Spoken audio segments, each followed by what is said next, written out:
放假回家的第一天深夜，我听见爸妈趴在门外说悄悄话。今天回来的这个是真的还是假的？不知道啊，感觉比之前那几个像，但还是小心点。你忘了上周的那个，装了4天才露馅。那我们还是用老办法了。听完爸妈的谈话，我一脸蒙圈，完全不知道他们在说什么。可就在这时，门外却传来了轻微的响动，我赶紧闭上眼睛装睡，但直觉还是让我感觉到有人进来了。他没醒吧？应该没醒。你再仔细看看他额头上的磕痣位置，对吗？应该是对的，但是位置好像有点靠中间了，我也不太确定。那明天等他换衣服的时候，我找机会偷看一下他的左腿吧。我们的儿子左腿上有刀疤，冒牌货应该没有。他们说罢便离开了房间，可我绷紧的心却一点也放松不下来，因为我腿上虽然有刀疤，但却在右腿上。第二天我来到客厅，我爸已经准备好了早餐。儿子，快吃吧，这是我专门一大早下去排队买的，你最爱吃的梅菜包子。我看着眼前的包子迟迟没动筷，因为我很讨厌梅菜，觉得它的味道很奇怪。可现在我该怎么办？他们是在故意试探我吗？到底吃还是不吃呢？儿子，怎么不吃啊？是味道奇怪吗？老爸的话给了我提示，正常情况下不是应该问喜不喜欢吃吗？他竟然问我味道奇不奇怪，于是我连忙回答：是啊，我一直都觉得梅菜味道很奇怪，你们不是一直都知道的吗？为什么今天还给我买这个吃？老爸老妈，你俩今天是怎么了？是有什么事情吗？哪有什么事啊，可能是我年纪大了，竟把你不吃梅菜这件事给忘了。我听爸假装很生气，然后逼着老妈去给我买麻辣鸭脖，最近的鸭脖店也要来回1个小时，我打算先吃走一个，剩下另一个就好对付了。老妈走后我长舒一口气，可这时老爸却对我说道：对了儿子，我给你买了条牛仔裤，快来试试合不合身。我听爸只好先硬着头皮和我爸去拿裤子，可一进屋我就发现了不对劲，只见墙上挂着我们一家3口的全家福，那幅照片是我12岁的时候拍的，照片里我爸妈满脸幸福的拉着一个小男孩，他和我长得很像，但我却清楚的知道那不是我，这种感觉很奇怪，就像是你将自己的照片镜像反转，明明还是你的脸，但怎么看都不对劲。这时老爸把牛仔裤拿到了我面前，你看看喜不喜欢？看到牛仔裤的颜色，我就知道老爸又在试探了。昨天半夜我偷偷翻看了衣柜，发现我的衣服基本都是黑白灰色的，我也的确喜欢暗色调的衣服，老爸肯定也知道这一点，所以他故意买了红色的牛仔裤来试探我。于是我果断回答道：这个颜色也太鲜艳了吧，我不喜欢，不如你去给我换一件吧。老爸听罢非但没有生气，竟然还非常高兴，看来我又赌对了。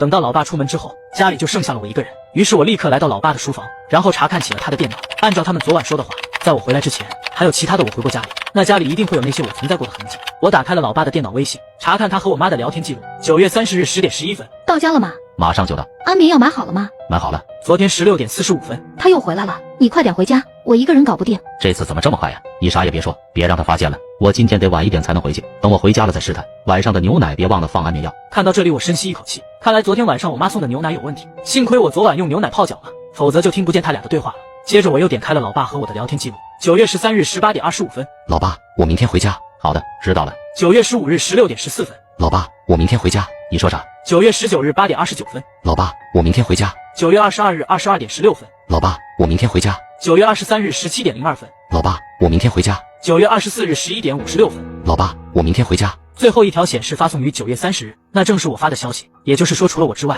这段时间还有许多个我重复回家，他们是从哪里冒出来的，又都去了哪里？我爸妈一定瞒着我不少事。想到这里，我又找出了老爸的日记查看。9月13日星期五，儿子突然发消息说要回家，奇怪了，不是刚开学吗？9月14日星期六，他不是我儿子。9月15日星期天，太奇怪了，他和我儿子长得很像，就连声音和生活习惯都几乎一样。但现在想来，他的惯用手似乎是左手，而且他的动作和表情也有些僵硬。可这些都太难被怀疑了，要不是他一直问我，老爸，你觉得我是我吗？我可能差点就被他给糊弄过去了。我不知道他是从哪里跑出来的，我真正的儿子又在哪里？为什么在我说出你不是我儿子的时候，他就当着我的面消失不见了呢？9月19日星期四，他又给我发消息说要回来了，这是什么意思？明天他还会回来吗？那明天回来的会是我的儿子吗？9月20日星期五，他比上次更像了，不光是脸更像了，就连惯用手也变成了右手。但我发现他额头上的磕痣歪到了另一侧，果然一试就是出来了。儿子对猫毛过敏，但他却抱着邻居的猫一直亲。9月21日星期六，果然和我猜想的一样，每次被识破后，他第二天还是会出现，但下一次他会修补上次的缺陷，这无疑让我们更难分辨了。9月23日星期一，他的防备心越来越重了，也许我们需要一点特殊措施。9月29日星期天，这次好像真的是我儿子，一切都能对上了。可是他为什么也会问出那句老爸，你觉得我是我吗？9月30日星期一，好险，差点就被他骗了。10月2日星期三，不能再这么被动了，我真正的儿子现在还不知道在哪儿。我记得除了猫毛以外，儿子从小对香菇也过敏。日记到这里就结束了。我若有所思，按照日记本和微信里的内容，从上个月开始就不断有冒充我的人出现，并且随着时间的推移，这些我会修复上一次的缺陷，然后变得越来越像我。在这个过程中，他们会不断向我爸求证，问他我是不是我，而一旦被发现不是真的我之后，他们就会消失。想到这里，我不禁后背一阵发凉。如果前面某一个我没有被识破，就像老爸日记里说的，如果他回答了是，那个我是不是就会真的取代我？但同样的，如果现在的我被他们怀疑，并给出我不是我的结论后，我会不会也消失不见？可问题是我要怎么证明我就是我呢？距离爸妈回家大概还有半个小时。眼下最要紧的是待会我要换裤子，可我腿上的疤位置不对。虽然我不清楚为什么我和爸妈的记忆会不同，但为了不被误会，我必须想办法把右腿的疤移到左腿上。这道疤虽不算深，但在我光滑的小腿上还是很明显的，要想遮住肯定是行不通的。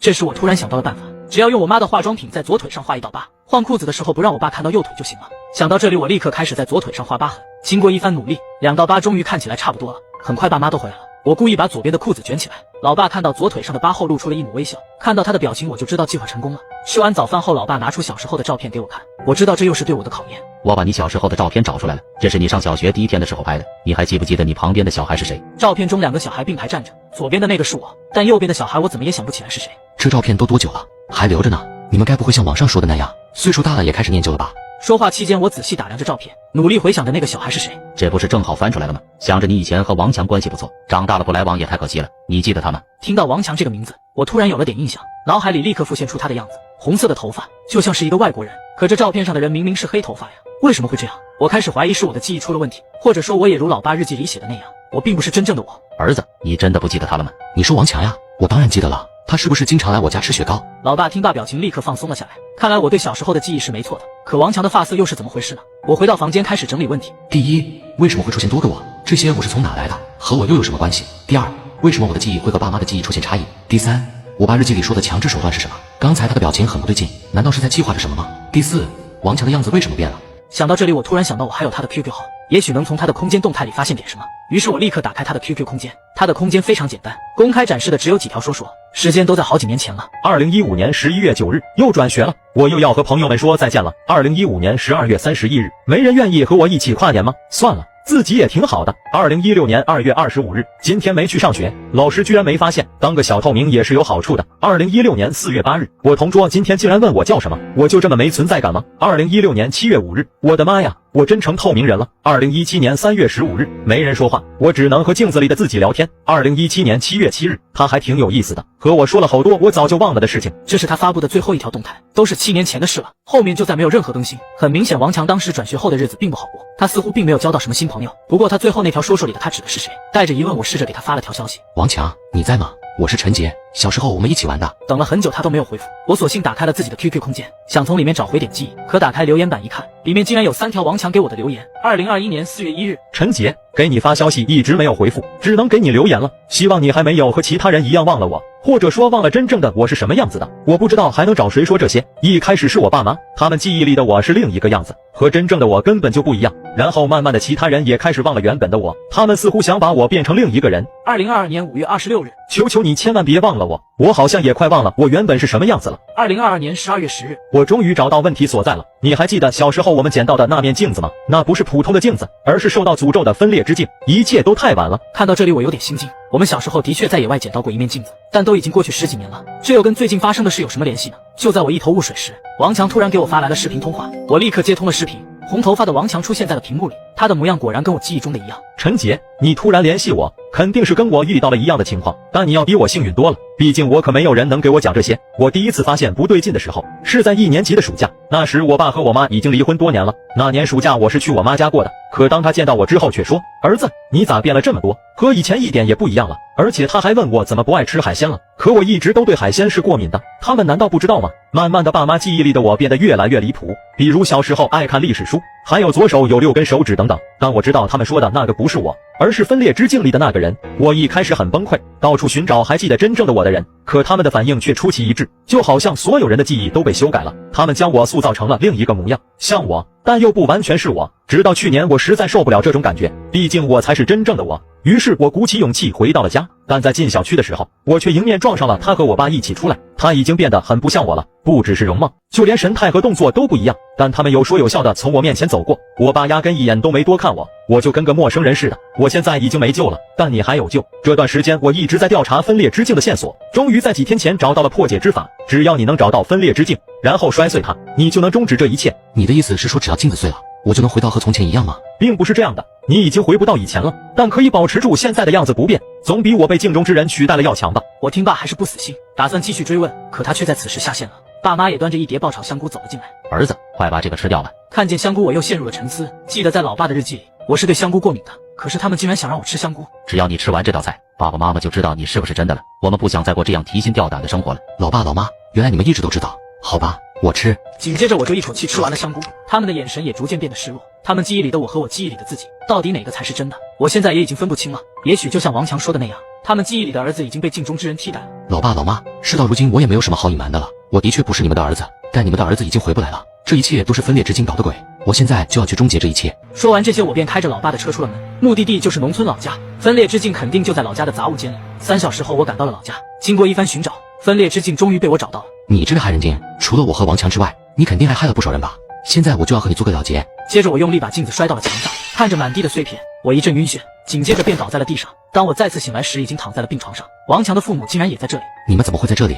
是你们把我送到医院的吗？可他们2人并没有回答我，医生也一脸严肃地看着我。小伙子，我来问你，你知道自己叫什么名字吗？当然知道了，我叫陈杰啊。你不叫陈杰，而是叫王强。你在胡说些什么呢？王强是我的朋友，昨天我还和他开了视频聊天呢。不信的话，我现在就联系他。我说罢便掏出手机联系王强，可无论怎么找，却都找不到他的 QQ 了。小伙子，别费劲了，你现在打开手机前置摄像头就全明白了。我听罢很是不解，但还是打开了前置摄像头。就在那一瞬间，我愣住了。这怎么可能？一定是我在做梦。医生也不听我辩解，而是自言自语道：看来治疗是有效果的，可惜被抹杀的是王强的人格，陈杰的人格却被保留了下来。你说什么？把话给我说清楚。儿子，事情是这样的，都是爸妈害了你。几年前你因为接受不了爸妈离婚，便患上了人格分裂症，你分裂出了陈杰的人格，并且幻想自己有一对恩爱的父母。王医生是治疗人格分裂症的专家，他利用人格抹杀疗法，把你的人格抹杀掉了一个，但这种疗法的弊端就是太过于随机了。现在你只剩下了陈杰的人格。少在这里胡扯了，我的记忆全是陈杰的记忆，分裂症还能虚构我20年来的记忆吗？这肯定是分裂之境搞的鬼，难道摔碎了也没用吗？我立刻下床想要再回趟老家，可医生却在此时给我注射了镇定剂。昏睡前我隐约听到了他们的聊天。孩子一时间肯定接受不了，你们要给他一个慢慢适应的过程。如果你们能复婚就更好了，用家庭的温暖慢慢修复他的心理创伤。1个月后他俩真的复婚了，我也慢慢接受了自己是王强的这个事实。这天晚上，老爸做了一桌丰盛的海鲜，并把那只最大的龙虾放进了我的碗里。全剧中，王强对主角说过自己对海鲜过敏，哪怕是精神分裂症，王强的记忆也不会错。但最后王强父母却做了海鲜大餐，这显然和王强的记忆不相符。主角意识到了这一点，所以才露出了惊恐的表情。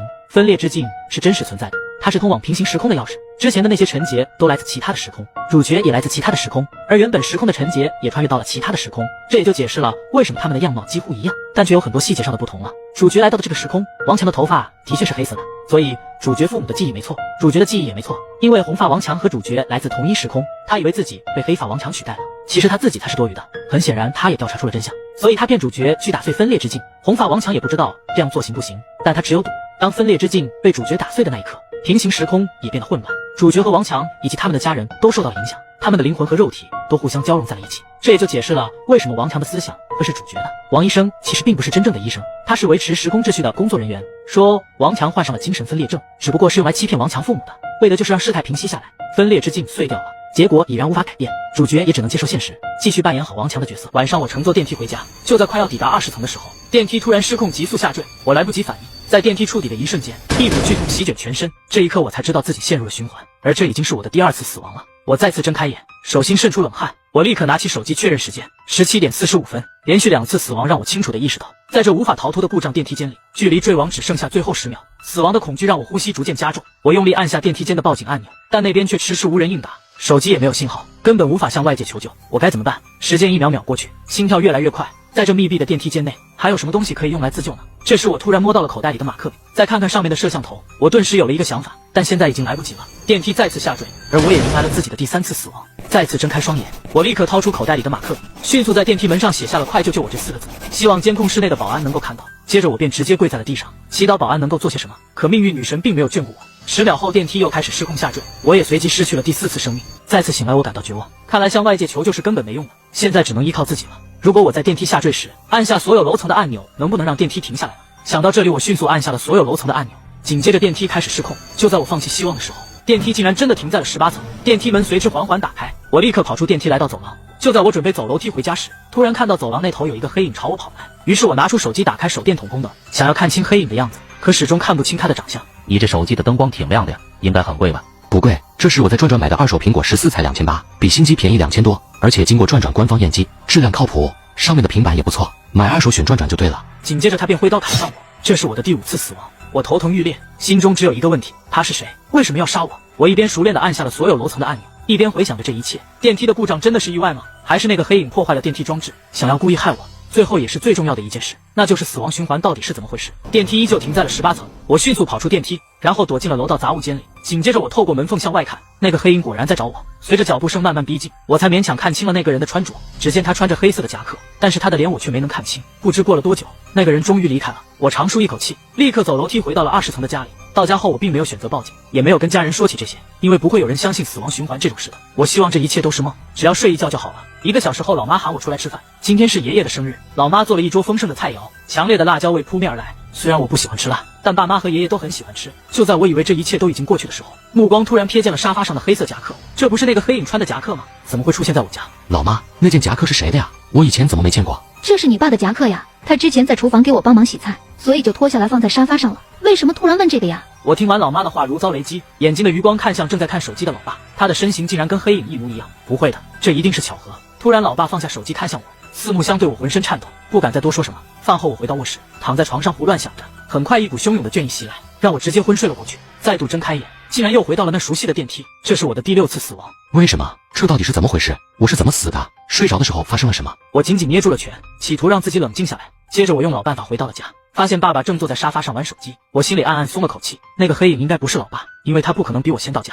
饭后老爸送爷爷离开，老妈则坐在沙发上织着毛衣，上面是红色的兔子图案。好奇怪，他明明知道我是讨厌兔子的，为什么还要织这样的毛衣呢？睡前我反锁上了房门，半梦半醒中我听到门锁转动的声音，我猛地睁开眼，只见一个长长的黑影向我扑来，我的喉咙一紧，接着便是窒息的痛苦，我的意识逐渐陷入了黑暗。这是我的第7次死亡。我睁开眼，大口喘着粗气，仍不能止住心悸。来到楼道杂物间之后，我开始思考下一步该怎么办。此刻眼前只有上下2条路，一是只要再往上爬2层楼就能够回家，二是向下远远的离开这里。要回家吗？沙发上的夹克、兔子图案的毛衣、深夜的黑影，都像胶片一样从脑海中瞬间闪回。我第一次出现了这样的怀疑，真的可以信任我的父母吗？不然为什么门锁会被打开？想到这里，我还是决定向下走。楼梯很昏暗，越往下走背后越是发凉。每楼的楼梯口都堆放着杂物，杂物堆中还有破旧的娃娃。不知道为什么，我越看越眼熟，不对劲，为什么没有声音？按道理来讲，今天是周五，现在正是下班的时间，不该如此安静啊！而且为什么直到现在，楼梯口都没有一盏灯是亮的？想到这里，我加快脚步。可就在这时，我突然听到另一个脚步声，我加快，他也加快，我放慢，他也放慢，我停下，他也停下。脚步从头顶传来，似乎永远隔着2层楼。我不敢再向上看，而是以最快的速度奔跑起来。那个脚步意识到自己被发现了，也跟着奔跑了起来，声音越来越近。突然我脚下一滑，直接摔倒在地。紧接着那个人便追了上来，他戴着一个兔子面具，看穿着应该是个女人，跟之前的那个并不是同一个人。随即一把利刃便刺入我的身体。这是我的第8次死亡。再次睁开眼，我立刻跑出电梯往楼下冲。熟悉的脚步声再次出现，这次我终于跑到了1楼，可单元门却怎么也打不开。兔子女很快便来到了我面前，这是我的第9次死亡。苏醒后，我试图让自己冷静下来，不再莽撞行事，分析理清现在的处境，寻找生机。在电梯里是死，回家也是死，往下跑还是死，没有一处安全的地方。夹克男和兔子女好像永远都在，不对，好像还有一种方法没试过。想到这里，我火速回到家中的卧室，然后反锁上房门。此刻这段时间我是安全的，只要在房间里，就还有足够的时间向外界求救。我掏出手机给好朋友打去电话，可始终也打不通。这时我才注意到手机竟然没有信号。突然门口传来了轻微的脚步声，有人走到了卧室门口，是老妈和老爸吗？他们想干什么？我的心又提了起来。看着窗外的景象，我突然想到了办法，果断用笔在几张纸上写下了我家的地址，然后在下面又附上了一句话：快来救救我，家里进了劫匪。紧接着我便将它们叠成了纸飞机，然后扔向了窗外。过了一会，我打开卧室门，爸妈果然就站在门口。儿子，你爷爷马上就到了，刚准备敲门叫你出来吃饭呢。好的，我知道了。老爸在骗我，他们明明已经站在门口很久了，却说是刚准备敲门。他们还是我的父母吗？我面上不动声色，心里早已翻江倒海。老爸老妈，爷爷腿脚不好，我去接一下他吧。我说罢便走出了门。爷爷和我们住在同一栋楼里，他住在23层，并且因为早年和人打架，把一条腿打瘸了，所以平时很少出门。我走到爷爷家门口开始敲门，可里面没有人应答，又反复试了几次，可始终没有回应。我意识到不对劲，又去敲隔壁住户的门，依然没有回应。于是我一家接着一家的敲，可里面都没人给我开门，这一切都太过诡异了。随后我回到家，没想到爷爷已经来到我家了，电梯已经坠毁，我上楼梯时也没看见爷爷，那他是怎么过来的呢？晚饭后我回到卧室反锁房门，又把桌子推到门后堵住，这才有了一丝安全感。当然今夜我也没有睡觉的打算。晚上11点20分，我听见爸妈都回房睡觉了。凌晨2点37分，我听见门锁转动的声音，该来的还是来了。紧接着门被推动，但是没能推开，我暗暗松了口气，想着今晚应该是能安全度过，于是便睡了过去。当我再次醒来，竟然又回到了电梯，这是怎么回事？难道说饭里有毒？我直接就被毒死在了睡梦中。不知道什么原因，每次死亡循环后，我身体的痛苦都会加重。难道这个也有次数限制吗？我如果再死几次，是不是就会永远死去，不再复活了？接着我用老办法回到了家，梳理着上次循环的收获。首先回家确实可以争取到一些时间，但无法改变死亡的结局。从死亡方式看，应该是中毒。其次，爷爷也有问题。再然后，整栋楼都没有人，除收获这3条重要信息外，最后也是最重要的就是我接下来该怎么做。这时我突然看见了地上的安全绳，这是我攀岩的时候用的。我家住在20层，这里距离地面的高度大概在60米左右，而我的安全绳足足有70米。一个大胆的想法油然而生，既然无法从单元门逃走，那干脆顺着绳子爬下去。于是我等到凌晨1点开始行动，把绳子那头固定好之后，便从窗户翻了出去。我小心翼翼地往下爬，不敢有半点松懈。就在我已经爬到15层的时候，突然从窗户里伸出一只手，手里还握着一把锋利的刀，而那只手的主人不是别人，正是我的爷爷。该来的还是来了，这次我是被活活摔死的。苏醒后我双腿无力，那种痛苦太真实了。看来循环的次数所剩不多了，但上次循环也不是一无所获，至少让我确认了2件事。第一件就是爷爷想要杀死我，或许还不止爷爷，我的父母也想杀死我。第二件就是逃跑的方式行不通，或许解开这一切的谜团才是活下去的关键。想通了这一点后，我明确了这次循环的目标，那就是搜集信息。只有足够的信息才能有足够的可能。这一次我不会再逃避。晚上6点，我准时回到家，拿起沙发上的黑色夹克端详起来。老爸，这件夹克是你什么时候买的？怎么之前没见你穿过呀？爸爸僵硬地抬起头，把视线落在了夹克上。工厂送的，生日。他说完这几个字便把头低了下去，然后就没了动静，如同电力耗尽的机器人一般。我瞳孔巨震，但理智仍在揣摩着他所说的词汇。工厂指的应该是他工作的那个工厂，可那就是一个普通的机械厂而已，并没有什么特殊之处。送的指的应该是夹克是别人送的，生日应该是指爷爷的生日。循环的关键在于生日吗？难道这一切都和爷爷有关？没能想出什么结果，我暂且回到了卧室，接着又拿出笔记本，准备用文字记录下这些信息。突然一张纸从笔记本中滑落，我捡起来查看上面的内容。这是一张从报纸上剪下来的纸，上面用很少的篇幅报道了一起命案，而且刊登的日期竟然是20年前。大概的内容就是一对夫妻被人入室杀害，他们的孩子下落不明。此刻我有些摸不着头脑，这跟我好像没什么关系。于是我把报纸放在一边，开始记录起其他的信息。等记录完之后，我来到客厅，发现老妈已经把兔子毛衣织好了。我没有废话，直接单刀直入。老妈，你怎么想起来织兔子图案的毛衣啊？老妈无力地抬起头。兔子，你喜欢。我听罢顿感诧异，兔子明明是我最讨厌的，怎么可能会喜欢呢？可就在这时，那条毛衣竟突然变成了红色。看着没了生机的老妈，我决定出门去找爷爷。抵达爷爷门前，我再次敲响了门，可还是无人回应。就在这时，远处又传来了脚步声，我顿时毛骨悚然。脚步声越来越近，我已经做好了赴死的准备，可这时门却自动打开了。我见状立刻进屋，客厅内没有人，我隐约听到厨房里在炖煮着什么，于是过去查看。今天是爷爷的生日，他为什么还会自己煮东西呢？就在我疑惑之时，敲门声突然传来。我没有说话，而是小心翼翼地凑近猫眼往外看。只见外面3个熟悉的人影，黑色夹克男、兔子面具女，还有双眼空洞的爷爷。他们面容呆板，像雕像一样站在门口。我继续看着，却发现爷爷突然动了一下，并咧开嘴露出了诡异的笑。我骤然后退了几步，这时开门的声音传来，我见状立刻躲进了厨房，手里紧紧握住拖把为自己壮胆。门很快被打开了，他们3人也来到了厨房。就在我以为自己就要被杀时，他们竟突然倒地不起。惊讶之余，我隐约闻到了一股煤气味，紧接着我也昏倒在地。弥留之际，我终于想起了一切，这是我的第12次死亡。时间再次回到17点45分，我站在电梯里一动不动，静静等待着坠落。是的，我想起了一切。爷爷生日那天，我们一家人非常开心，不知不觉就喝多了。于是我便自告奋勇给大家煮醒酒汤。可汤煮好之后，我竟然忘记了关煤气。由于我的一时疏忽，导致老爸、老妈还有爷爷煤气中毒而死。我因为去上洗手间的缘故，虽然也晕倒了，却没有吸入致死量的煤气，从而被抢救了过来。想到这里，我悔恨不已，但电梯却没有下坠，而是稳稳地停在了20楼。我感到一阵眩晕，紧接着便昏倒在地。当我再次醒来时，已经躺在了床上，隐约听到旁边的几人在谈论着什么。我们对陈杰先生的潜意识提取已经完成了，看来他并没有撒谎。陈杰对于间接害死父母以及爷爷的事也非常懊悔，在他的潜意识里一直重复着当天的噩梦。可是能够在那种情况下存活，真的很可以，不是吗？他的家人都吸入了过量的煤气，但他却只吸入了一点，真的只是运气好吗？而且每家每户都安装了煤气检测装置，检测到煤气泄漏会自动关闭阀门，为什么刚好在那天失效了呢？目前看来这一切都是巧合，只能怪他们一家人运气不好。如果陈杰是杀人凶手，那潜意识里他应该会表现得开心愉悦，而不是极度痛苦，这不符合我们以往对凶手的认知。而且更重要的一点是，他没有任何理由要杀害自己的亲人，不是吗？说的有道理，那等他苏醒后就让他回去吧。晚上10点，我顺利回到了家，看着空无一人的房间，我露出了阴冷的笑容。爸爸妈妈，儿子给你们报仇了。全剧终。